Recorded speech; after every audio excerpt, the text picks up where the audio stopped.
এলো যে এলো খুশির লগন। 2 দিন আগেই আনুষ্ঠানিকভাবে বিচ্ছেদ হয়ে গেছে অভিনেতা কাঞ্চন মল্লিক ও পিঙ্কির।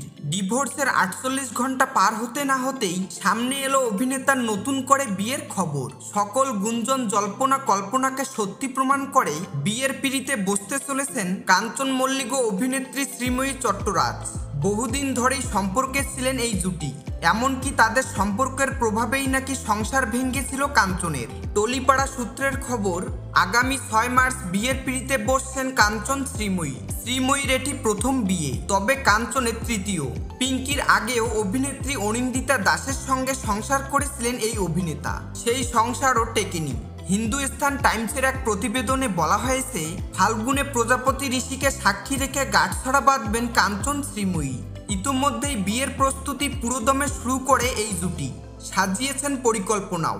এদিকে কাঞ্চন পিঙ্কির ডিভোর্স 2 দিন আগে হলেও তাদের দূরত্ব বেশ কয়েক বছর ধরেই। কাঞ্চনের অভিযোগ 9 বছরের দাম্পত্য জীবনে নাকি মাত্র 20 দিন একসঙ্গে সংসার করেছেন তারা। কাঞ্চনের পরিবারের সঙ্গে বনিবনা না হওয়ায় বিয়ের পর থেকেই নাকি আলাদা থাকতেন পিঙ্কি।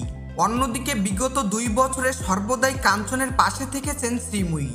যদিও বরাবরই অভিনেতাকে দাদা সম্বোধন করেছেন তিনি, সম্পর্কের বিষয়টিকেও বন্ধুত্ব বলে চালিয়ে দিয়েছেন। তবে ডিভোর্সের ঘোষণা আসতেই সেই কাঞ্চনের গলায় মালা দিতে চলেছেন তিনি। সবকিছু ঠিক থাকলে আগামী মাসের শুরুতেই বিয়ের পিঁড়িতে বসবেন টলিউডের আলোচিত এই জুটি।